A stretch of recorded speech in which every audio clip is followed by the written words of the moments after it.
எனக்கு மிகவும் பிடித்த தேனி மாவட்டத்தில் இங்க நிர்வாகிகள் சந்தித்து கூட்டம் இன்றைக்கு இங்கே தேனி மாவட்டத்தை சேர்ந்த ஊடக நண்பர்களை சந்திப்பது மிகவும் அண்ணன் முத்துசாமி, காசிமாயன் மற்றும் இந்த கழக நிர்வாகிகள், கழக நிர்வாகிகள், முக்கியமான நிர்வாகிகள் அனைவரையும் அந்த சந்திக்கிறேன். ஏன்னா தேர்தல் வரப்போது நாங்கள் தேசிய ஜனநாயகத்தில் மீண்டும் இணைந்திருக்கிறோம். அண்ணன் இபிஎஸ் அவர்கள் தலைமை ஏற்று தேசிய ஜனநாயகத்தில் மோடி அவர் தமிழ்நாட்டிற்கு பல திட்டங்களை இந்த ஊழலாட்சியிலிருந்து மீட்டெடுத்து தமிழ்நாட்டில் என்டிஏ கூட்டணி ஆட்சி, அனைத்து இந்திய அண்ணா திராவிட முன்னேற்ற கழக தலைமையில ஒரு மக்கள் ஆட்சியை, அம்மாவின் ஆட்சியை, புரட்சி தலைவர் ஆட்சியை மீண்டும் கொண்டு வருவதற்கு எங்களுக்கு அவர் உறுதியளித்திருக்கிறார்.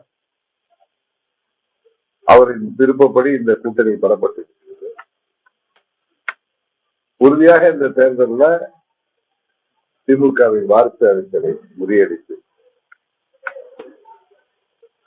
கங்காரு குட்டி போல ஒட்டிக் கொண்டிருக்கின்ற ஒருவரை எப்படியாவது பட்டம் சுட்டி விடலாம் என்று தவித்துக் கொண்டிருக்கிற திமுகவிற்கு சரியான மக்கள் அதனோடு பாடம் புகுகின்ற தேர்தலாக இந்த தேர்தல்.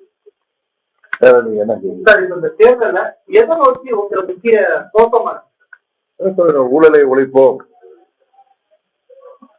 இந்த ஊழலாட்சியை ஒழிப்போம். பிரதமர் அவர்கள் இன்றைக்கு 16 சொன்னது போல சிஎம்சி, இந்த ஆட்சிக்கு 3 வார்த்தைகள், 3 எழுத்துல சிஎம்சி: கரப்ஷன், மாஃபியா, மூன்றாவது என்ன சொன்னாங்க தெரியலையா? கிரைம். கரெக்டா சொன்னாரு. நீங்க அப்டேட்டா இருக்கீங்க. 3 வார்த்தை ஆத்திச்சூடி மாதிரி சொல்லிட்டு போயிட்டாரு. அனுபவிக்க இந்தியாவே போற்றக்கூடிய, இன்னும் சொல்ல போனா உலக நாடுகள் எல்லாம் இந்தியாவை பெருமிதமாக பார்க்கக்கூடிய அளவுக்கு இந்தியாவை உலக அரங்கிலே உயர்த்தி இருக்கின்ற, தொடர்ந்து 3 முறை இந்தியாவின் பிரதமராக வந்து சாதனை செய்திருக்கிற மாபெரும் தலைவர் மோடி அவர்கள் 3 எழுத்திலே தமிழ்நாட்டில் இன்றைக்கு நடைபெற்றுக் கொண்டிருக்கின்ற அந்த ஆட்சியின் அவலங்களை சொல்லியிருக்கிறார். கரப்ஷன். நான் கூட நேற்று தொலைக்காட்சியில துணை முதல்வர் உதயநிதி ஸ்டாலின் பேசியதை பார்த்தேன். ஊழல்னாலே நம்மளுக்கு என்ன ஆகும்? திமுக தான் ஆகும். நான் பள்ளிக்கூடத்துல 3ஆம் வகுப்பு 73, 74 படிக்கிறப்ப பள்ளிக்கு செல்லும் பொழுது ரோட்ல அதிமுக தொண்டர்கள்லாம், அன்றைக்கு நான் படிச்சது இன்டீரியரா வழங்கிமான் என்கிற ஊர்ல, எங்க அப்பா அந்த வீடியோ பள்ளிக்கு செல்றப்ப பள்ளி மாணவனாக 5ஆம் கிளாஸ் படிச்சிருப்பேன். அப்ப அதிமுக தொண்டர்கள் எல்லாம் மூக்கமுத்து, உங்க அப்பா அடிப்பதும் உங்க அப்பாவுக்கு எது சொத்து அப்படின்னு கேட்பாங்க. பிள்ளையோ பிள்ளை, உங்க அப்பா அடிப்பது கொள்ளையோ கொள்ளை, திமுக அடிப்பது கொள்ளையோ கொள்ளை என்கிற வார்த்தைகள்லாம் எனக்குலாம் ஒரு 10 வயசுல மனதுல பதிந்து. ஊழல்னாலே ஞாபகம் வரக்கூடிய ஒரு கட்சி திமுக. அந்த திமுக குடும்பத்தை சேர்ந்தவர் இன்றைக்கு கரப்ஷனை பத்தி அவர் கண்டனம் தெரிகிறாரு.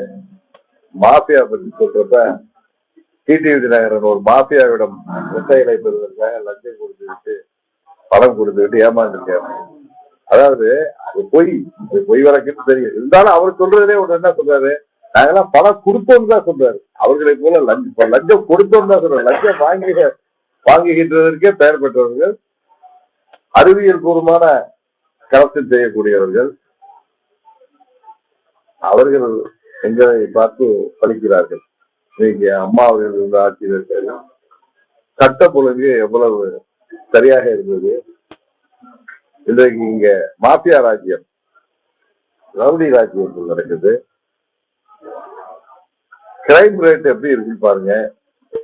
சின்ன 3 வயது பெண் குழந்தையில இருந்து வயது முழுக்க மூதாட்டி வரை வீட்டுல தனியா இருக்க முடியல. வீட்டுல வெளியில போறது ரெண்டாவது தனியா இருக்க முடியல. போதை மருந்து ஹப்பாக தமிழ்நாடு மாற்று.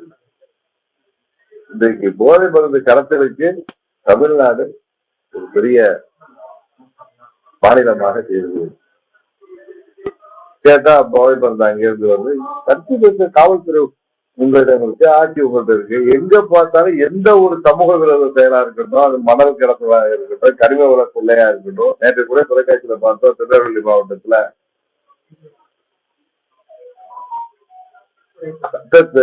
சட்டத்துக்கு புறம்பான 10 குவாரிகள் செய்யறதா ராதாபுரம் பக்கத்துல ஒரு தொலைக்காட்சிகள்ல பாக்குறோம், ஊடகங்களை பாக்குறோம். எதிர்கட்சிகள்லாம் நாங்கெல்லாம் குரல் கொடுக்கிறோம்.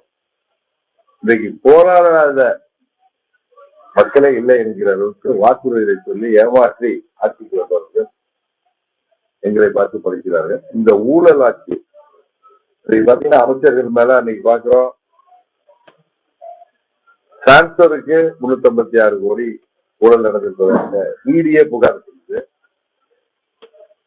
அது போல வேலை வாய்ப்புக்கு பல 100 கோடிகள். இதுக்கு நெடுஞ்சாலைத்துறையில என்ன சொல்லப்படுது, 30-35% வரை கமிஷன் பெறப்படுவதாக எல்லாம் புகார்கள், குற்றச்சாட்டுகள் இன்றைக்கு தமிழ்நாட்டில். இதுக்கு மேல ஒவ்வொரு துறையிலும் ஊழல். அது மின்சாரத்துறையாக இருக்கட்டும், எந்த துறையாக இருந்தாலும் ஊழல் மலிந்து கிடைக்கிறது. ஒரு கங்காரு குட்டி போல அவங்க அப்பா மடியில உட்கார்ந்துட்டு ஒரு துணை முதல்வர் எங்களை எல்லாம் பார்த்து கமெண்ட் அடிக்கிறார். உறுதியாக அவர்கள் குடும்ப ஆட்சியை முடிவுக்கு கொண்டு வந்து, வாரிசு ஆட்சியை முடிவுக்கு கொண்டு வந்து, முதலமைச்சர் இன்றைக்கு தமிழ்நாடே கொலைக்காடாக கிடக்குது, கொள்ளைக்காடாக இருக்குது. விலைவாசி எல்லாம் வில்லை முட்டுகிற அளவுக்கு உயர்ந்திருக்கு. வரி உயர்வுகள், கட்டண உயர்வுகள், எதை பற்றியும் கவலைப்படாமல் எல்லாத்துக்கும் மத்திய அரசு காரணம் உங்களுக்கு தெரியும். விலைவாசி ஒரு இன்றைக்கு உலகளாவிய பொருளாதாரம், குளோபல் எக்கனாமியில எங்கேயோ ஒரு பிரச்சனை வரும்பொழுது எல்லா ஊரும் பாதிக்கப்படுது. விலைவாசி உயர்வுனால அடித்தட்டு மக்கள் பாதிக்கக்கூடாதுன்னு அம்மா உணவகங்களை கொண்டு வந்தாங்க. அப்புறம் பல திட்டங்கள், தாலிக்கு தங்கத்தை நீங்க தங்கத்தின் விலை எங்கேயோ போயிட்டு யாரும் நினைச்சு கூட, அடித்தட்டு மக்கள் இல்ல, வசதியானவர்களே தங்கத்தின் விலையை கண்டு பயப்படுகிற அளவுக்கு இன்றைக்கு உயர்ந்திருக்கு. எதற்காக சொல்றேன்னா, தாலிக்கு தங்கம் திட்டத்தை அம்மா அவர்களுக்கு கிடப்புல போட்டாங்க. அம்மா அவர்கள் மாணவர்களுக்கு கொடுத்த கணினி திட்டத்தை முடிச்சு இப்ப எதை கொடுக்கிறதா அதே பிரச்சனை. சைக்கிள் திட்டங்கள் மாணவர்களுக்கு இளைஞர்களுக்கு வேலை வாய்ப்பு ஆண்டு 10 லட்சம் பேர் கொடுத்தாங்க. அதாவது அந்நிய முதலீடுலாம் 9,000 கோடி வந்திருக்காங்கன்னா எங்க வந்துச்சு, யாரு வீட்டு பைக்கு போகணும்னு தெரியல. இன்னொரு ஊழலை பத்தி சொல்றப்ப அவங்களது ஒரு அமைச்சரை நான் நினைக்கிறேன், நம்ம புத்தகப்பாளையத்தை சேர்ந்தவரே, ஒரு பெரிய குடும்பத்தை சேர்ந்தவர், அமைச்சராக இருந்தவர். அப்போது நிதி மந்திரியாக இருந்த போது அவர் தொலைபேசியில் பேசியதாகவே 30,000 கோடி, இது என்ன 3 வருஷத்துக்கு முடியாது, ஆட்சிக்கு ஒரு 2 ஆண்டுல 30,000 கோடி ஊழல் பணத்தை அந்த குடும்பம் வச்சுட்டு என்ன பண்றதுன்னு தெரியாம தவிக்கிறாங்க. அவர் சொன்ன தகவலே பொதுவெளியில வந்தது. இப்படி ஊழலுக்காகவே வாழ்கின்றவர்களை இந்த ஆட்சி பொறுப்புக்கு அகற்ற வேண்டும் என்கிற ஒரே நோக்கத்தோடு தான் நாங்கள் தேசிய ஜனநாயக கூட்டணி அமைக்கப்பட்டது. எடப்பாடி பழனிசாமி சேர்ந்து நீங்க பிரச்சாரம் மேற்கொள்ள வாய்ப்பு பாத்தீங்களா? உடனே நீங்க எனக்கு எவ்வளவு உடம்பா தெரிஞ்சவர், நீங்க உடனே டைவர்ட் பண்ண போறீங்க பாருங்க. அன்னைக்கே சொல்லிட்டேன், நானும் அண்ணனும் தேவைன்னா நீ முதல் நாள் உலக சந்திப்புல நாங்க எல்லா பழத்தை எல்லாம் மறந்துட்டோம். எங்களுக்குள்ள ஒரு குடும்பம், எப்படி நம்ம வீடுகள்ல குடும்பத்துல இங்க இருக்கீங்க, எந்த குடும்பத்திலையும் பங்காளி சண்டையோ மாமச்ச சண்டையோ இல்லாத குடும்பத்தோ இருக்க முடியாது. அப்ப நீங்க என்ன பேசுனீங்க, நான் என்ன பேசினேன் திரும்ப பேசுறது இல்லை. ஏதோ ஒரு முக்கியமா அந்த குடும்பங்களுக்கு ஒரு பிரச்சனை வர்றதையோ, இல்ல அந்த குடும்பத்துல ஒரு முக்கியமான ஒரு மரணம் நடக்கிறப்பையோ, இல்ல கல்யாணத்திலேயோ எல்லாம் ஒன்று. நான் எங்கள் வீட்டு குடும்பத்துல உள்ள பிரச்சனையை நான் மனது விட்டு சொன்னேன். இது தமிழ்நாட்டுல பணக்கார குடும்பமா இருக்கலாம், நடுத்தர குடும்பமா இருக்கலாம், ஏழை குடும்பமா இருந்தாலும் அண்ணன் தம்பி பிரச்சனை எங்க இல்லை. வாக்கியா வரப்பு சண்டைக்கு கொலைகள் எல்லாம் நடந்து கோர்ட்டுல எல்லாம் அலைஞ்சி அதுக்கப்புறம் அவங்க குடும்பங்களுக்கு ஒரு பிரச்சனை வரப்ப எல்லாம் ஒன்றிணையா. அப்போ அவர்கள் பேசிக்கொள்ளாததா பக்கத்து வீட்டுக்காரரோட இல்லை சில பிரச்சனைகளை தெருவே ரெண்டு பேர் அளவுக்கு சண்டைகள் வரும். அதுபோல நாங்கெல்லாம் அம்மா வளர்த்த பிள்ளைகள், அம்மாவின் தொண்டர்கள், ஒரே குடும்பமாக அம்மா அவர்கள் எங்களை கட்டி காத்தவர்கள். எங்களுக்குள் பிரச்சனை இருந்தது உண்மை உங்களுக்கு தெரியும். எனக்கு தீங்கு ஏற்பட்டது என்கிற காரணத்தையா என்னோடு எல்லோரும் திறந்து வந்து 8 ஆண்டுகளாக போராடினோம். இதுல என்ன பலன்னு பாத்தீங்கன்னா, 2000 நாங்கள் பிரிந்து போராடியதுனால 19 பாராளுமன்ற தேர்தலில் திமுக வெற்றி பெற்றது. 21 சட்டமன்ற பொதுத் தேர்தலிலும் திமுக ஆட்சிக்கு வந்திருக்கு. 24 தெரிந்து கிடந்ததால் திமுக அதை வெற்றி பெற்றது. நாங்கள் ஒன்றுமே இருந்திருந்தால் எட்டத்தட்ட தேசிய ஜனநாயக கூட்டணி 25 தொகுதிகளாக வெற்றி பெற்றிருக்கோம். இன்றைக்கு ஒன்றிணைந்திருக்கிறோம். மிகவும் மதிக்கத்தக்க பத்திரிகைகள் கூட அதை அங்கீகரித்து இருக்கிறது. மதுரை எடிசன்ல நான் பார்த்தேன். நான் பெரிதும் மதிக்கின்ற நமது மதுரை மண்டலத்துல மதுரையிலேருந்து வந்த ஒரு ஆங்கில பத்திரிகையிலே நான் பார்த்தேன். அவர்கள் நமக்கு ஆதரவானவர்கள் அல்ல, என்டிஏ கூட்டணிக்கு ஆதரவானவர்கள் அல்ல.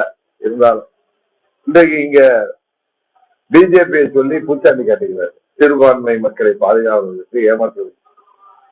அவர்கள் எத்தனையோ இஸ்லாமிய சகோதரர்கள் சிறையில வாடுவர்கள் கூட அவர்கள் சிறுபான்மையினருக்கும் வேண்டியவர்கள் அல்ல, பெரும்பான்மையினருக்கும் வேண்டியவர்கள் அல்ல. அவங்க குடும்பத்துக்கு மாத்திரம் வேண்டியவர்கள். அவங்க குடும்பத்துல எல்லாரும் முதுகுல எவ்வளவு ஊழல் சுமை இருக்குன்னு எல்லாருக்கும் தெரியும். அதை விட்டு அவர்கள் மார்த்தட்டுகிறார்கள். கண்ணாடி மாளிகையில இருந்து கல்லறிகிறார்கள். உறுதியாக அவர்களை இந்த முறை அம்மா மக்கள் முன்னேற்ற கழகம் அவர்களை ஆட்சிக்கு முடிவுக்கு கொண்டு வர வேண்டும். மீண்டும் தமிழ்நாட்டில் அம்மாவின் ஆட்சி வர வேண்டும் என்பதற்காகத்தான் நாங்கள் எங்களுக்குள் இருந்த மனக்கசப்புகள், மன ஆச்சரியங்களை எல்லாம் விட்டுவிட்டு நாங்கள் எல்லோரும் அண்ணன் தம்பிகள் என்பதை உணர்ந்து நாம் ரெண்டுபட்டால் எதிரிக்கு லாபமாகி விடுகிறது என்ற ஒரே புள்ளியில நாங்கள் ஒன்றிணைக்கிறோம்.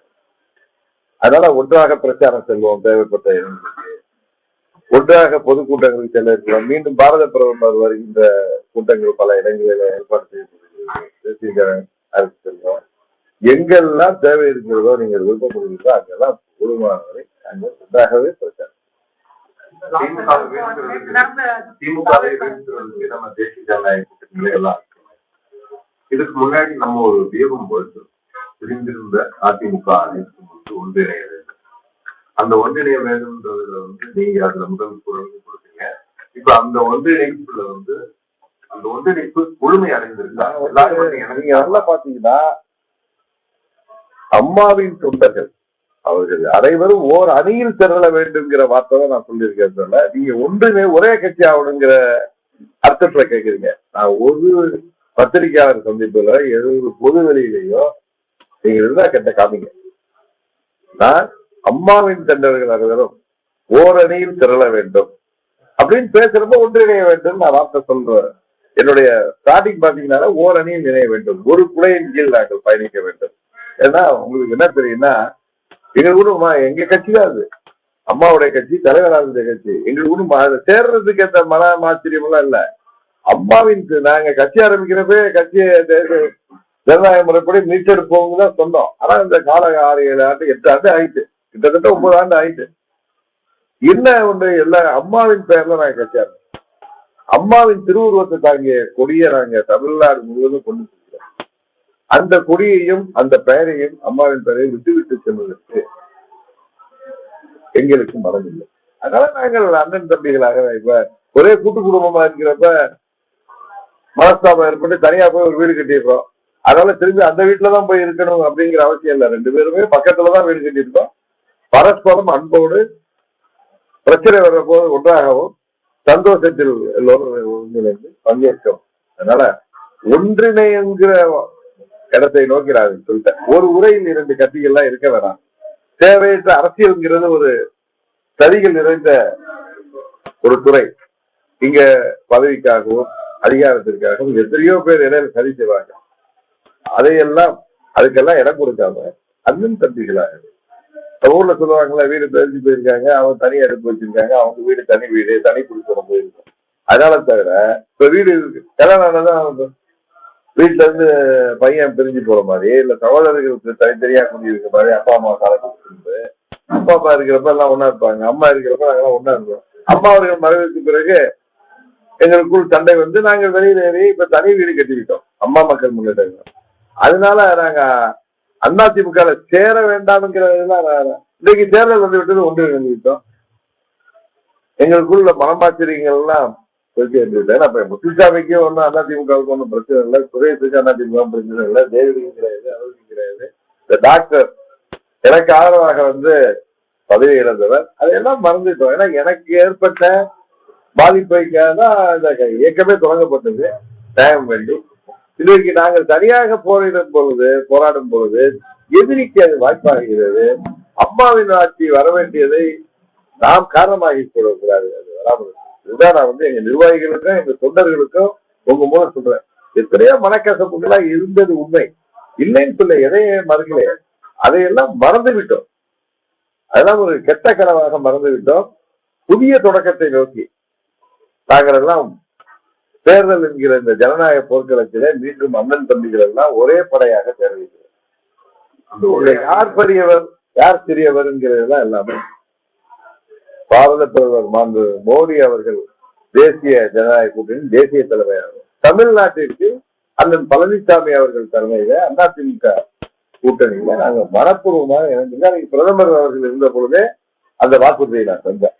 ஏன்னா அவர்கள் தான் நாங்கள் அம்மா மக்கள் முன்னேற்ற கழகம் கூட்டணியிலிருந்து வெளியேறும் போது அவர் மிகவும் வருத்தப்பட்டு நான் மீண்டும் வர வேண்டும் என்று எங்களிடம் முக்கியமான தலைவர்களிடம் அவர் சொல்லியதை அவர்களிடம் சொல்லியதை தொடர்ந்துதான் நான் திரும்பி வந்தேன்.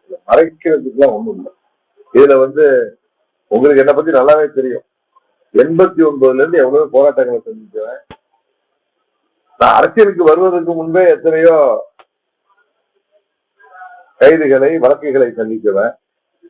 அதனால அதை கண்டு எந்த அழுத்தமும் இல்லை. எனது வழக்குகள் எல்லாம் ட்ரையல் ஸ்டேஜில் தான் இருக்கு. அதெல்லாம் யாரும் முடியறதுக்கு 6 மாசமோ 1 வருஷமோ என்று இழந்து நடத்தினாலும் கூட அதற்கும் எந்த அழுத்தமும் கிடையாது. எனக்கு ஒரே வருத்தம், அரசியலுக்கெல்லாம் அப்பாற்பட்ட இயக்கம் திராவிட கழகம். அதன் தலைவர் பெரிய மதிப்பிற்கு நாங்கெல்லாம் பெரிதும் மதிக்கிற ஐயா வீரமணி அவர்களே தினகரனை மிரட்டி சேர்த்து விட்டார். எந்த அளவுக்கு தமிழ்நாடு அரசியல் இன்றைக்கு களம் தாழ்ந்து போய்விட்டது என்பதுதான் எனக்கு வருத்தம். மற்றபடி திமுக எங்களை பற்றி பேசுகிறதோ, விருதுநகர் எம்பி மாணிக் தாகூர் எங்களை பற்றி பேசுகிறதோ ஒண்ணும் இல்லை. ஏன்னா அவருக்கு தெரியும். அவர்கிட்ட நான் என்ன சொல்றேன், உங்க மூலம் உங்க சித்தப்பா திரு சுரேசன் நாச்சியப்பன் அவர்களிடம் என்னை பற்றி கேளுங்க, அவர் உங்களுக்கு சொல்லுவார். அவருக்கு தெரியாது, மாணிக் தாகூரை நான் பார்த்தது இல்லை. அவர் 99ல அவங்க சித்தப்பா என்னோட எம்பியா இருந்தவர் திரு சுரேசன் நாச்சியப்பன் சித்தப்பாவோ சொந்தக்காரர். அவரும் நானும் நெருங்கிய நண்பர்கள். அவர்கிட்ட என்னை பத்தி கேட்டுட்டு அப்புறம் வந்து பேச சொல்லுங்க. அதனால இன்றைக்கு திமுக நாங்கள் மீண்டும் சேர்ந்ததை பார்த்து இவ்வளவு தூரம் தாக்கி பேசுகிறார்கள். அவங்க ஆட்சியை கலைத்தது ஊழலுக்காக கலைக்கப்பட்ட ஆட்சி செய்தார். எமர்ஜென்சி கொண்டு வந்து இவங்க எல்லாம் முட்டிக்கு முட்டி தட்டி மிஸ்ஸாவில் எல்லாரும் கைது பண்ணாங்க. ஸ்டாலின் அவர்களே சொல்லுவாரு, நான் என் மேல வந்து அடியெல்லாம் சுற்றி பார்த்துட்டாங்கன்னாரு, இறந்து போயிட்டாரு. அது மாத்திரம் இல்ல, 76ல கச்சத்தீவை இலங்கைக்கு தாரை வார்த்து கொடுத்ததே திமுக தான். அவர்களோடு நீங்கள் கூட்டணி வச்சிருக்கீங்க. நமது தொப்புள் கொடி உறவுகளான இலங்கை தமிழர்களை அழிப்பதற்கு ராஜபக்சேவுக்கு உதவி செய்தது திமுக ஆட்சி. அப்ப நீங்க கூட்டணியிலேயே இருந்தீங்க. இன்றைக்கு இலங்கை தமிழர்களுக்காக பேசப்படி நீரி கண்ணீர் வடிக்கிறது. இன்னைக்கு தமிழ்நாட்டுல காவிரி ஒப்பந்தம் காலாவதியானதை விட்டுவிட்டது திமுக ஆட்சி. ஏன்னா அவங்க மீள போது ஆட்சி இருந்தால் போதும், ஒரே ஊழல், எங்கும் ஊழல் எதிரும் ஊழல். அப்ப புரட்சி தலைவர் புறப்பட்டு விட்ட காரணத்தினால் பயந்து கொண்டு காங்கிரஸ் சரண்டரானவங்க. அவங்க எங்களை சொல்றாங்க, நாங்க என்ன மறந்து சேர்ந்தாங்கன்னு. ஐயா வீரமணி அவர்களிடம் கேட்கிறேன், 74ல காவிரி ஒப்பந்தம் காலாவதியானதற்கு திமுக ஒட்டு கொடுத்ததற்கு என்ன காரணம்?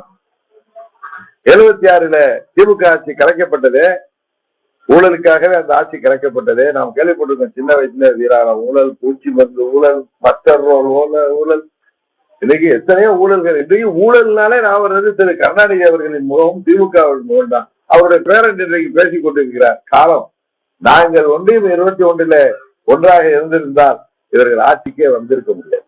அதுதான் உண்மை. அம்மா அவர்கள் 11 ஆட்சி அமைத்தார்கள் இவர்களை. அதுக்கப்புறம் அம்மா அவர்கள் உயிரோடு இருந்தவரை இவர்களால் ஆட்சிக்கு வர முடியவில்லை. எப்படி புரட்சி தலைவர் 77 87 வரை அவர் உயிரோடு இருந்தவரை திமுக ஆட்சி கட்டுப்பாட்டே வர முடியவில்லை. இடையில நாங்க பிரிந்து இருந்தோம், ஜெயஜான்னு அவங்க ஆட்சிக்கு வந்தாங்க. மீண்டும் ஒன்றிணைந்தால் 91 அம்மாவுடைய ஆட்சி. அப்பயும் இவர்கள் ஆட்சி கலைக்கப்பட்டது. எதனால? இதே காங்கிரஸ் தான் அப்பயே இருந்தது. இறையாண்மைக்கு எதிராக அவர்கள் செயல்பட்ட காரணத்தினால் அவர்கள் காங்கிரஸோடு போய் கூட்டணி வைத்துக் கொண்டு எங்களை பார்த்து பழிக்கிறார்கள். இன்னும் சொல்ல போனா நாங்கள் பாரதிய ஜனதா கட்சியில அம்மா அவர்கள் 98 கூட்டணி இருந்து மத்தியில ஆட்சி அமைத்த காலத்துல பாரதிய ஜனதா கட்சியை பார்த்து பரதேசி பண்டாரங்கள்னு சொன்னவர். அந்த நேரத்துல அம்மா அவர்கள் ஆட்சியை கவிழ்த்து ஓடி போய் சப்போர்ட் பண்ணாங்க. எப்படா இடம் கிடைக்குது? 99 2004 வரைக்கும் அந்த ஆட்சியில இருந்து பணம் தின்னு கொட்டை போட்டவர்கள், முக்கியமான போர்ட்போலியோ எல்லாம் பெற்றவர்கள் திமுக தான். 2004 இந்த பஸ்ல இருந்து இறங்கி அந்த பஸ்ல ஏறுற மாதிரி காங்கிரஸ் கூட்டணிக்கு போனாங்க. 10 வருஷம் அதுல இருந்து உங்களுக்கு தெரியும் காற்றலை ஊழல் அதெல்லாம் இன்னும் கேஸ் இருக்கு. கீழ்கோர்ட்ல ஜெயிச்சதெல்லாம் இப்ப நானு தான் கீழ்கோர்ட்ல டிஸ்சார்ஜ் ஆனேன். மீண்டும் அந்த கேஸ் எடுத்துட்டு போல அவங்க என்னுடைய கேஸ்லயே அந்த விசாரணை நீதிமன்றத்திலேயே நான் 2017 என் மேல இருந்த தரா கேஸ்ல நான் டிஸ்சார்ஜ் ஆனவன். தொடர்ந்து கேஸ் போகுது. அதை நாங்க போராடிட்டு இருக்கோம். இன்னும் ட்ரையலா நடக்கல. அதுல போய் எங்களை சொல்றவர்கள் நான் என்னமோ ரெட்டைலையை பெறுவதற்காக லஞ்சம் கொடுத்தோம் ஒரு மாஃபியா. அப்ப கூட குற்றச்சாட்டு நீங்க கொடுத்த நாங்கெல்லாம் கொடுத்து சிவந்த கரங்கள் புரட்சி தலைவர் வழி வந்தவர்கள். உங்க மாதிரி மீட்டிங் போறதுக்கு பெட்ரோல் மீட்டிங் போறப்ப பெட்ரோல் போடுங்கன்னு கூட கட்சிக்காரர்களை சுரண்டி வாழ்ந்தவர்கள் அல்ல. நாங்க இன்னைக்கு திருவாரூர்ல இருந்து அவங்க குடும்பம் வந்தது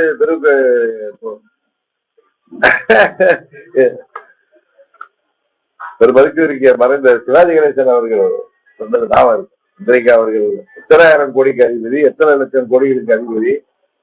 இன்றைக்கு திமுக எத்தனை மாநாடு நடத்துது, அதுக்கெல்லாம் பணம் எங்க இருந்துச்சு? ஏன் நம்ம ஊர்ல எல்லாம் தேனி பாராளுமன்ற தேர்தலில் போய் முதல்ல ஒரு 500 ரூபா கொடுத்தாங்க. அதெல்லாம் சரியா சேரலன்னு மறுபடியும் கொடுத்தார்கள். சரியா? ஏன்னா எங்க போனா எங்க எங்க திருக்கோலையில விவசாயம் பண்ணி கொண்டு வந்து போனோம்னா யாரும் பார்த்து பேசுகிறார்கள். இவர்கள் எங்களுக்குள் பிரிவினை நாங்கள் சேர மாட்டோம் என்று குளிர்காய எடுத்தார்கள். நாங்கள் எங்களுக்கு இருந்த மன வருத்தங்களை எல்லாம் விட்டுவிட்டு நாங்களும் அதிமுகவும் கூட்டணியில அண்ணன் தம்பிகளாக சேர்ந்தோம். இப்ப இந்த ஓரணியில இன்னும் வர வேண்டியவங்க இருக்காங்களா?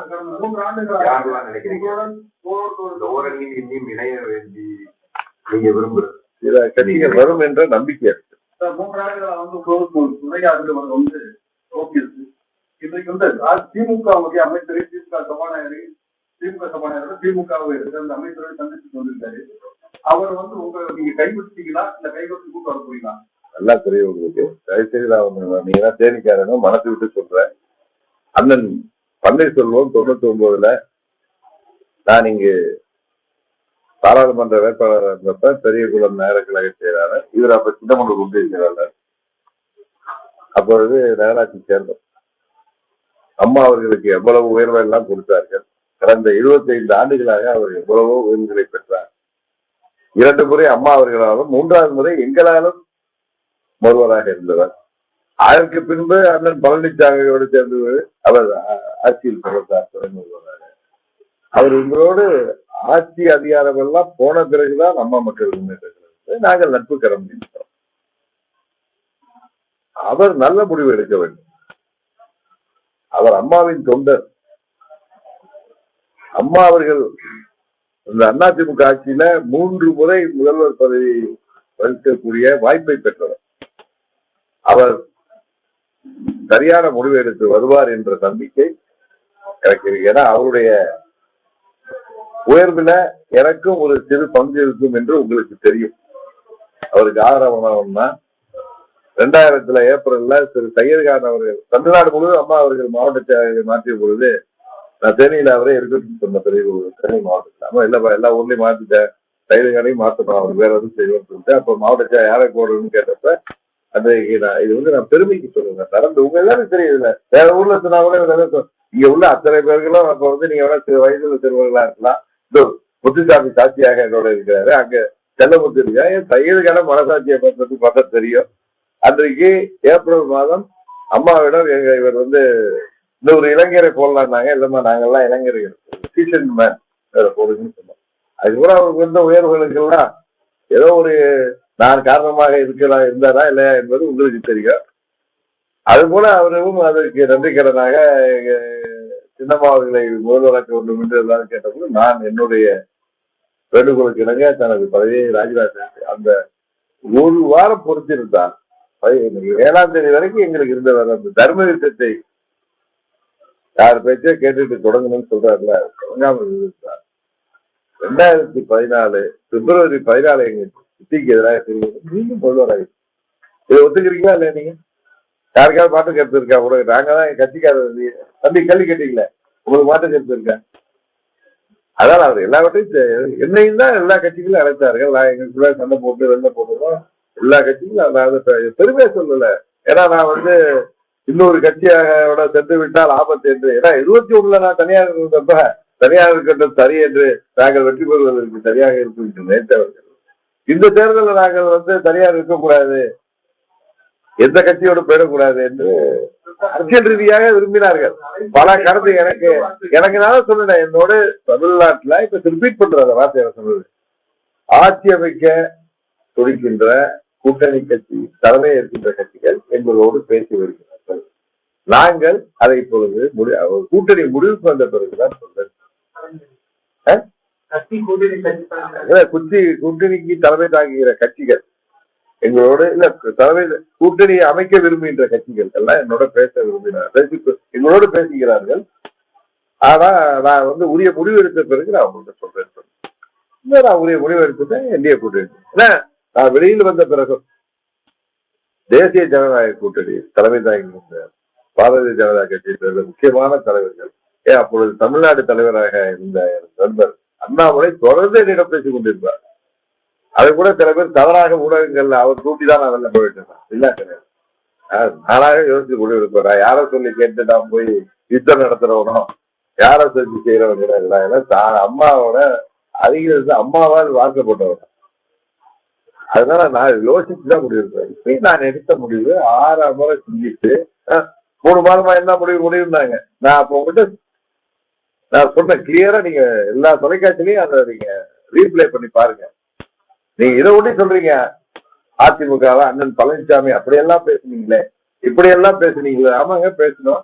கோபதாபத்தில் நாங்க சண்டையிட்டோம், இப்படி எல்லாம் ஒன்னாயிட்டோம். அண்ணன் தம்பி வீட்டு சண்டை வரல, பங்காளிக்குள்ள சண்டை வரல, மாமன் பெற்றவர்கள சண்டை வரல. இன்னைக்கு எங்க குடும்பத்திலே நடந்தத உதாரணம். அது கூட சொத்துக்காகவோ எதுக்காக நடக்கல சண்டை, பிரசித்திக்காக நடந்த சண்டை எல்லாம் 88 ஆரம்பிச்ச சண்டை 92 என் கல்யாணத்தோட முடிஞ்சு போச்சு. எல்லாரும் சரி கட்சியில் உள்ளவங்களுக்குலாம் என் கல்யாணத்துக்கு சொந்தக்காரங்க எல்லாம் ஒன்னாங்க. அது மாதிரி எல்லா குடும்பத்திலும் இருக்கும். அது பணக்காரங்களா இருக்கணும் ஏழையா இருக்கணுங்கிற அவசியம் இல்லை, எல்லா குடும்பத்திலும். அது போல ஒரு அதிமுகங்கிற ஒரு குடும்பம், அம்மாவுடைய பிள்ளைகள் நாங்க. எங்களுக்குள்ள சண்டை ஊரே உண்மைதானே, நாங்க ஒன்றும் மறைக்கல. அது சண்டையெல்லாம் விட்டுட்டு இறஞ்சிட்டான். நீங்க அப்படி பேசுனீங்களே, இன்னைக்கு இப்படி பேசுனீங்களே, நீங்க பேசுறதெல்லாம் ஊடகங்கள்ல இப்ப சோசியல் மீடியால வந்து போடுங்க. அதனால என்ன தப்பு இருக்கு? நாங்க தான் சொல்றோம், நாங்க சண்டை போட்டு உண்மைதான், நாங்க இல்லைன்னு சொல்லலாம். போய் இப்ப எல்லா மனமாச்சரியங்களையும் மறந்து விட்டு நாங்கள் அண்ணன் தம்பிகளாக மீண்டும் இணைந்திருக்கிறோம். அன்றைக்கு 9 ஆண்டுகள் கழித்து எனது நண்பர்களை எல்லாம் அங்க சந்தித்த பொழுது எனக்கு இன்னும் மகிழ்ச்சியா இருந்து சொன்னேன். அன்னைக்கு டேவிட் வந்திருந்தாரு எங்களோட மேடைக்கு. அண்ணன் தமிழ்வேலு, அண்ணன் வீரபாண்டி செல்வம், அண்ணன் ரங்கசாமி, வளர்மதி சிவராஜி அங்க வந்து மேடையில பேசினார். 7 பேர் இருந்தது. அதுல ஒருத்தர் வந்து அவருக்கு சீட்டு கிடைக்காதுன்னு என் நண்பர் ஒருத்தர் அவசரப்பட்டு ஓடி போயிட்டாரு.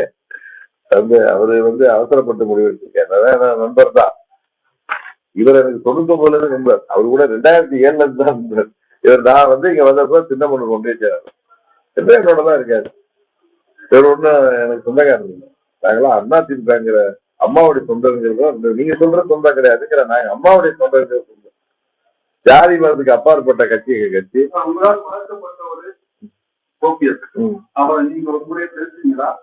நான் அவரோட பல முறை பேசிருக்கேன், பல முறை நாங்க நான் பல முறை பேசுறேன். அவருக்கு சில தர்ம சங்கடம் இருக்குது. அதனாலதான் நீங்க நேற்று நான் ஒரு தொலைக்காட்சி பற்றி ஓப்பனா நாங்க ஓப்பனா பேசுவேன்.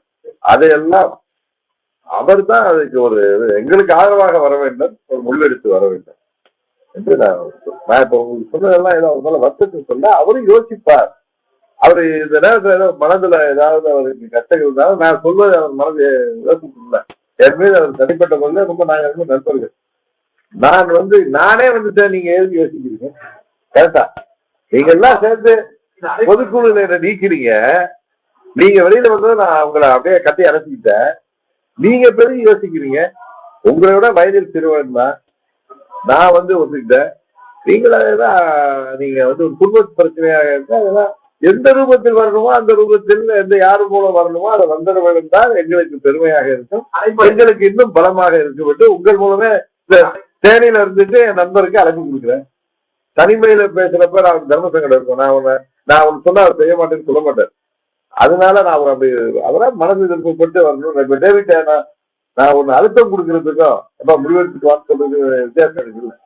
அதனால எங்கள் நண்பர்களாக எங்களோடு பயணித்தவர்கள், அம்மாவின் சொந்தங்கள், அனைத்து இந்திய அண்ணா திராவிட முன்னேற்ற கழகத்தில் அமைச்சர் பதவிகள், சட்டமன்ற உறுப்பினர் பதவியாக இருந்து நாங்கெல்லாம் ஆர்கே நகர்ல வெற்றி பெற்ற பிறகு எனக்கு எவ்வளவு மனவலி இருந்தது எனக்கு தான் தெரியும். ஏன்னா 89 நான் நேற்று கூட சொன்னேன். இன்னொன்றையும் நான் இன்னைக்கு சொல்ல விரும்புறேன், உங்களுக்கு தெரியல.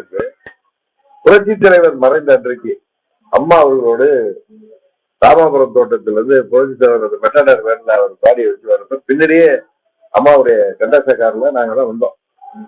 எங்க டிரைவர் அப்ப சித்தார்த்தன் ஓட்டுறாரு, அம்மா முன்னாடி, நான் முன்னாடி விட்டு அம்மாவும் சிட்டி பின்னாடி அந்த வண்டியை ஃபாலோ பண்ணியே வந்தோம்.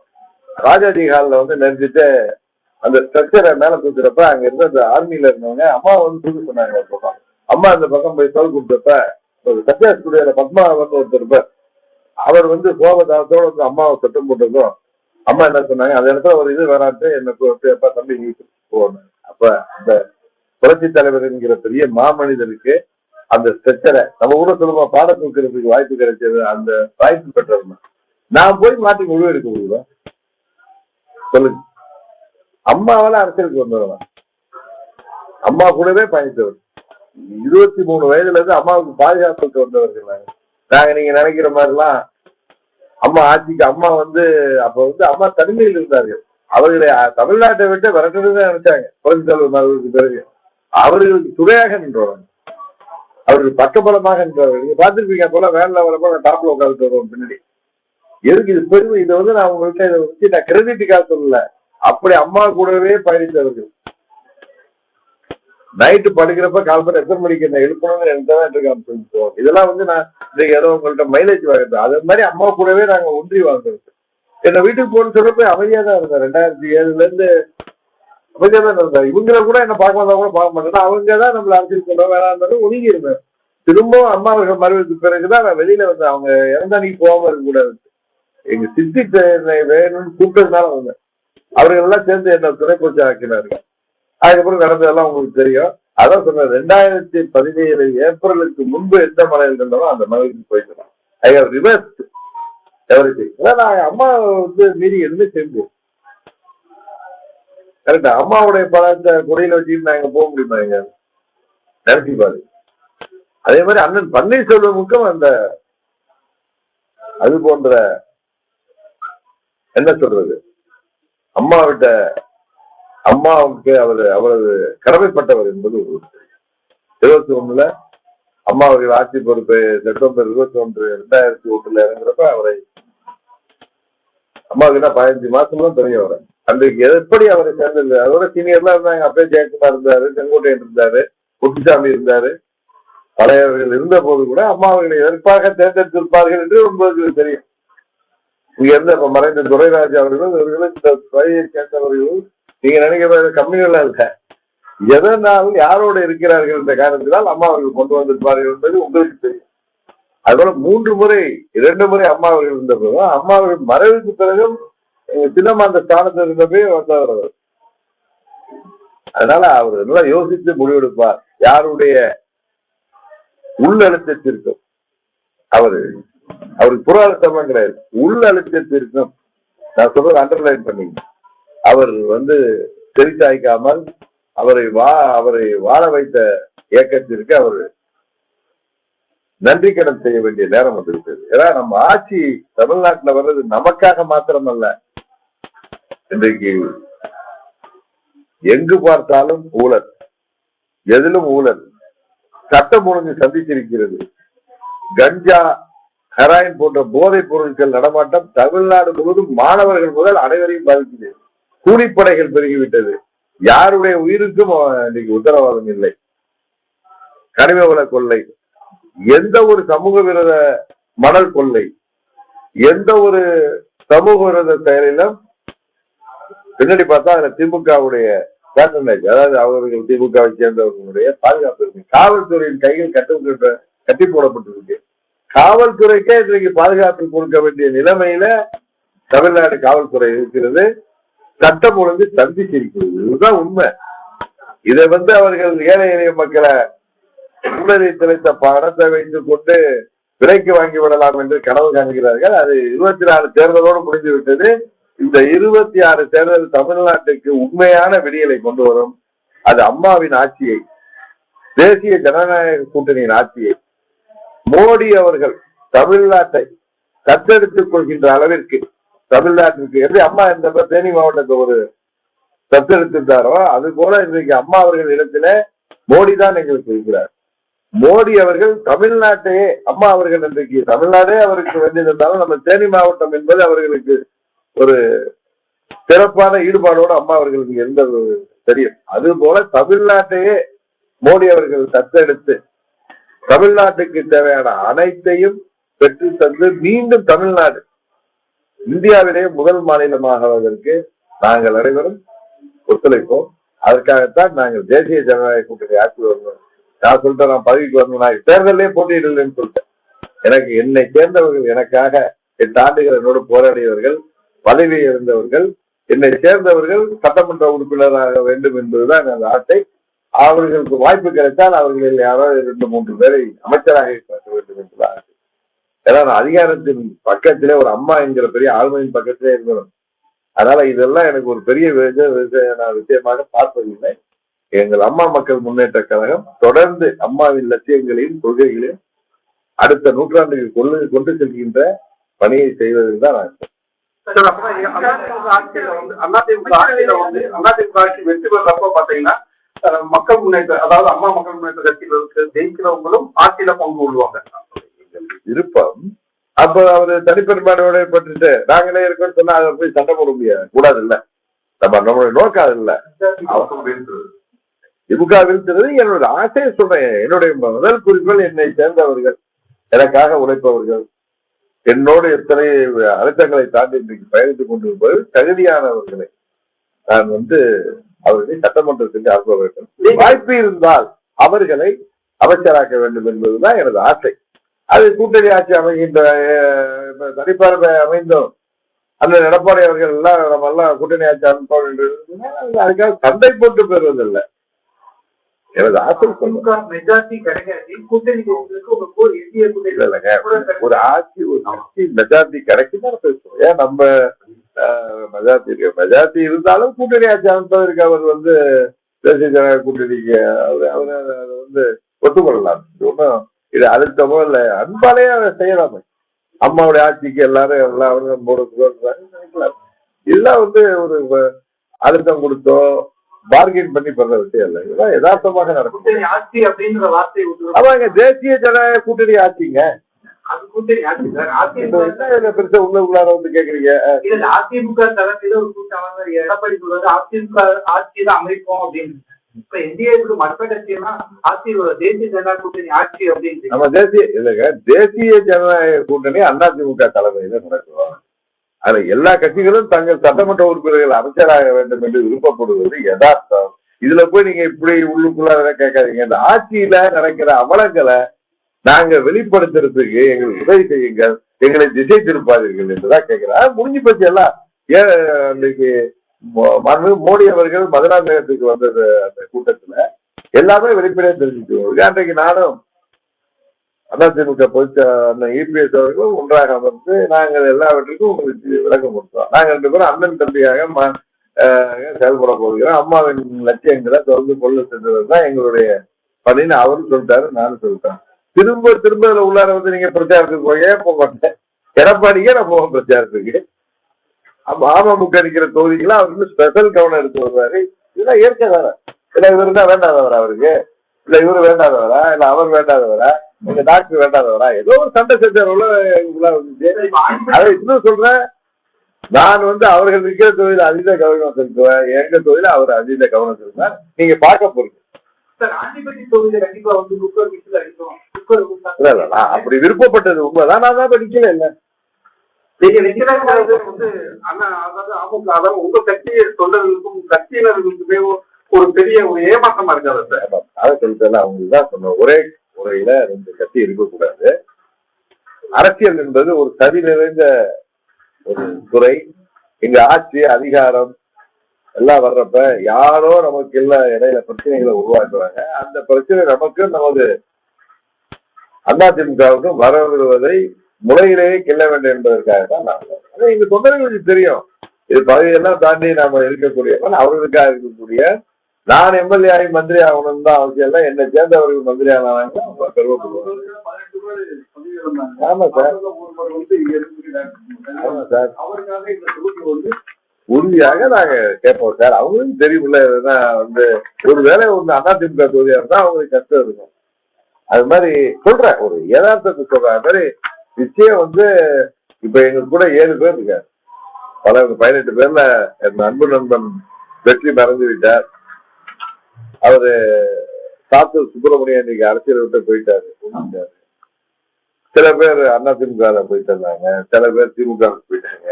என் கூட இப்ப 7 பேர் இருக்காங்க. அதுல நான் முடிந்தவரை அவர்களுக்கு மீண்டும் போட்டியிடுவதற்கு உறுதியாக நாங்கள் வாய்ப்பை பெற்று தர வேண்டிய கடமை எனக்கு இருக்கு. இல்ல அவருக்கு வாய்ப்பு இருக்கு, அவர் தொகுதியை நல்லா பார்க்க சொல்லுங்க நீங்க டாக்டர். அதனால அதுதான் எனக்கு என்னை சேர்ந்தவர்கள், என்னோட 8 வருஷம் பயணிப்பவர்கள், எத்தனையோ கஷ்ட வருஷங்கள் அந்த இயக்கத்தை தாங்கி பிடிப்பவர்கள், அவர்கள் இந்த தேர்தலில் போட்டியிடணும் அப்படின்னு நான் தமிழ்ல தானேங்க பேசுறேன்.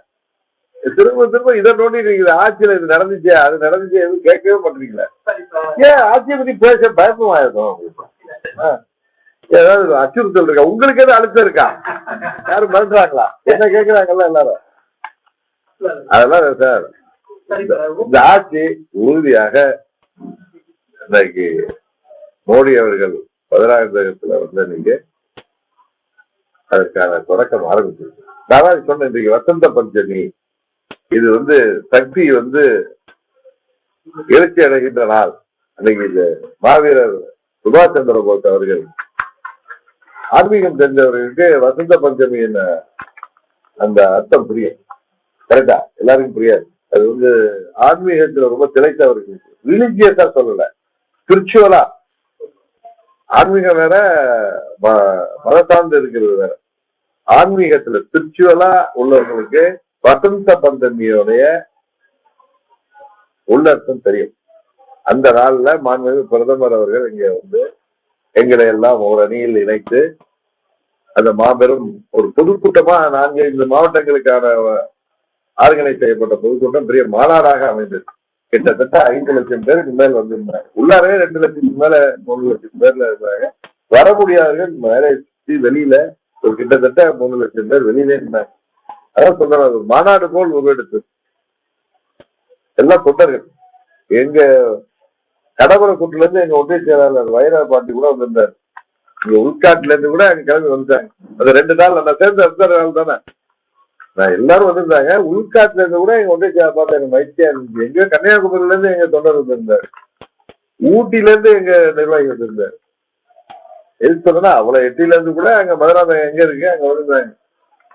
இதே போல எங்க அம்மா மக்கள் முன்னேற்ற ஒரு மனதாக இதுல எந்த யாரோ ஒரு சிலருக்கு வருத்தம் இருக்கு, நம்ம தலைவருக்கு அவை விட்டு கொடுத்தாருன்னு. நானே விட்டு கொடுத்த பிறகு பங்காளி சண்டையெல்லாம் விட்டுப்பது அவர்களும் விட்டு விடுவார், சரியாயிடுவாங்க. எனக்கு தெரிஞ்சு 99% ஒன்றிணைஞ்சிட்டார். சரிதானே? என்னப்பா தேனி மாவட்டத்திலே ஒன்றிணைஞ்சிட்டாங்க. என்னுடைய அதிக பக்க ஆதரவாளர்கள் உள்ள மாவட்டம் எல்லாம் அண்ணன் தம்பியா உள்ளவங்க. பல வருஷமா வரமாட்டாங்க. ஜெயடிவில இருந்தாருங்க, என்ன எப்படி இருக்காரு?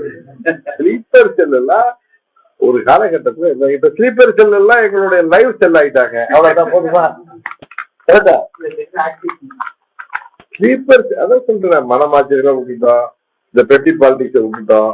சதிகள் எல்லாம் முறியடிக்கிறது தான், சதிகளுக்கு இடம் கொடுக்க கூடாது. நான் தேர்தலுக்கே போடுறேன். ஸ்லீப்பர் செல் தான் இப்ப லைவ் செல் ஆயிட்டாங்க. புரியுதா? உங்களுக்கு இன்னும் எதுவும் கேள்வி எங்களை விட்டுதான் கேள்வி கேட்கறீங்க. இங்க ஆட்சியில நடக்கிற கேள்வியே கேட்க மாட்டீங்களா? பாலாஜி தானே உங்க பேரு? எனக்கு அவர் பேர் தான் இருக்கு. அவரு தான் சும்மா என்னதோ மடக்கிறதா நடத்திட்டு அவரு ஒரு சார்பா கேள்வி கேட்கிறாரு. அதுதான் எனக்கு கொஞ்சம், அதுதான் எனக்கு புரியல. இவருக்கு என்ன அழுத்தம் இருக்கு, இல்ல இவருக்கு எதுவும் மிரட்டல் இருக்கான்னு புரியல. வேற சொல்லுங்க, வேற எதாவது கேக்குறீங்களா? வேற ஏதாவது சங்கடம் இருக்கா? வேற ஏதாவது தீர்க்க வேண்டியது இருக்கா? விளையாட்டு சொன்ன நீங்க டைவர்ட் பண்ணாதீங்க. தேர்தல் போர்க்களத்துல நிக்க போறோம். நீங்க இது நாங்க எல்லாத்தையும் விட்டுட்டோம்ப்பா, எங்களுக்குள்ளார நான் தானே விடணும், நானே விட்டுட்டேன். நீங்க சொன்னது அதே மாதிரி என் மேல அன்பு உள்ளவங்க இருப்பாங்க, அவர்களும் விட்டு விடுவாங்க. இப்ப விஜய் வந்து ஊழல் ஊழல் அப்படிங்கறத வந்து அடையாளப்படுத்தி அதிமுக எங்க புரட்சி தலைவர் படத்தை போட்டுட்டு அவர் ஓட்டு கேட்கிறாரு.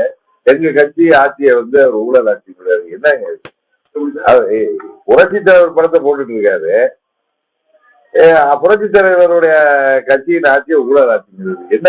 சினிமாவில் டபுள் ரோல் பண்ற மாதிரி டைலாக் என்ன பேசுறாரு அவரு?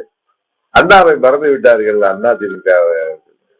ஏங்க அண்ணா புரட்சி தலைவருடைய, அண்ணாவுடைய இதே கேள்வி புரட்சி தலைவர் ஆரம்பிச்ச ஏங்க இன்னைக்கு இந்த ஆண்டிப்பட்டி பக்கம் போக இன்னும் அந்த புரட்சி தலைவருடைய நினைவு எல்லா இடத்துலயும் இருக்கும். அவருடைய தொண்டர்கள் நாங்க. இன்னும் சொல்ல போனா நாங்கெல்லாம் பெருங்க அண்ணாவை பார்த்தது இல்லை. அண்ணா மகன் தப்ப எனக்கு என்ன 2 வயசா இருந்திருக்கோம். 65ல புரட்சி தலைவரை சொல்லி பார்த்தவர்கள், அம்மாவால் ஆளாக்கப்பட்டவர்கள். எப்படி அண்ணாவை மறப்போம்? எங்கள் வழிகாட்டிகளை யாரும் மறப்பாங்களா? சும்மா அவர் டைலாக் எல்லாம் பேசிட்டு இருக்காரு. அவர் கட்சி ஆட்சிக்கு கொண்டு வந்து ஆசைப்பட்டா அது செய்ய சொல்லுங்க. தேவையில்லாம எங்கள்கிட்ட வந்து வர சொல்றீங்க. அப்புறம் நாங்கெல்லாம் வெளியிட்டு இருந்தோம்னா தப்பா போயிடும். இதுவரை அதாவது ஊழல் அவரை கேள்வி கேட்கிறாங்க. நான் சோசியல் மீடியால பார்த்தேன், எனக்கு கரெக்டான கேள்வியா தான் தெரிஞ்சு.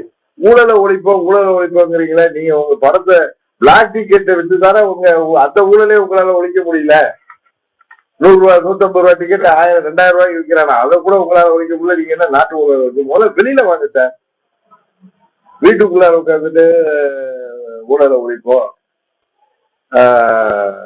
இந்த கொள்கை எதிரி உடலங்காதிரின்னு பேசிக்க முடியாது. அண்ணா அவருக்கு பிடிக்கலன்னா திமுக பேசு. தேவையில்லாம வந்து அண்ணாவெல்லாம் எங்க மறந்துட்டு வாங்குறாங்க. நாங்க எப்படி மறப்பாங்க அண்ணா? அண்ணாவை தமிழ்நாடு மறக்குமா? புதுசா வந்துட்டு அண்ணாவை பத்தி பேசிட்டு இருக்கு. சிரிப்பா இருக்கீங்க. ஏதோ நடிகர் அவருக்கு பாப்புலாரிட்டி இருக்கிற எதாவது செய்வாங்க. சரி பத்தி நீங்க வாங்கல, தேர்தலுக்கு போட்டி போடுங்க, நீங்க ஆட்சி அமைச்சு பாருங்க. அவங்க முதல்ல வெளில வாங்க சார். முதல்ல வந்து வெளியில வந்து ஊடகங்களை சொன்னீங்க சார். அவங்கதான் உங்களுக்கு ஒரு நாட்டு நடப்பெல்லாம் சொல்லுவாங்க. ஊடகங்களை சொன்னீங்க. நீங்க உள்ள ஒரு இண்டோர்ல உட்காந்துட்டு இல்ல மாநாடுங்கிற பேர்ல எங்கேயும் ஆளுங்களை கூட்டி வச்சுட்டு ரசிகர் கூட்டம் நடத்துறீங்க. நான் வந்து முன்ன கேட்டப்ப நீங்க எல்லாம் புத்திசாலிகள் நிரப்பலாம் ஊடகத்தில் உள்ளவங்க. நான் தஞ்சாவூர்ல பேசுறப்ப எனக்கு அன்னைக்கு டேட்டா அவருக்கு ஆகஸ்ட் 27 கட்சி நிர்வாகி வீட்டு கல்யாணத்தப்ப அப்ப விஜய் மாநாடு நடத்தி முடிச்சாரு. இப்ப சொல்ற பதில் உங்களுக்கு நீங்க எல்லாம் புரியாம இருந்தீங்க. நான் சொன்னதோடைய அர்த்தம் மதுரை மாநாடு எம்ஜிஆர் படத்தான் வச்சுக்கிட்டு எம்ஜிஆர் மாதிரி 67 திரும்ப 77 திரும்ப அண்ணாவும் கிடையாது. அவரு அண்ணா மாதிரிலாம் யாரும் 100 அண்ணா பிறக்க முடியுமாங்க? 100 புரட்சி தலைவர் பிறக்க முடியுமாங்க? சினிமாவில் நடிக்க வரவங்களாம் எம்ஜிஆர் ஆயிட முடியுமா? என்னங்க 77 திரும்பும். நான் சொல்றேன் 2011 திரும்பும், 2001 திரும்பும், 99 திரும்பும், 77 திரும்பும் சொல்றக்கூடிய அந்த என்ன சொல்றது, அது தகுதி உள்ளவர்களே நாங்க தான். புரட்சி தலைவருக்கு தொண்டர்கள் தான். நீங்க எங்க பேரை இரவலுக்கு யூஸ் பண்றீங்க. ஏன்னா அமைதியா போனா நீங்க எதை வேணாலும் பேசுவீங்களா? அன்றைக்கு நான் பார்த்தேன். சரி ஏதோ பேசுறாரு அர்த்தம். அவரை நான் என்ன சொன்னேன், விஜயகாந்த் போன்ற ஒரு தாக்கத்தை ஏற்படுத்துவான்னு சொன்னேன். புரட்சி தலைவர் மாதிரி தாக்கத்தை ஏற்படுத்த நான் சொன்னேன். அதை நீங்க புரிஞ்சுக்கலன்னா நான் முட்டாள் இல்லை. விஜயகாந்த் அவர்கள் 2006 ஒரு தாக்கத்தை ஏற்படுத்தினாரு. அவர் 8% வாக்கு வாங்கினாரு. ஒரு தொழிலும் ஜெயிச்சாரு. ஆனா எங்களையும் பாதித்தார், அவர்களையும் பாதித்தார்னு சொன்னார்.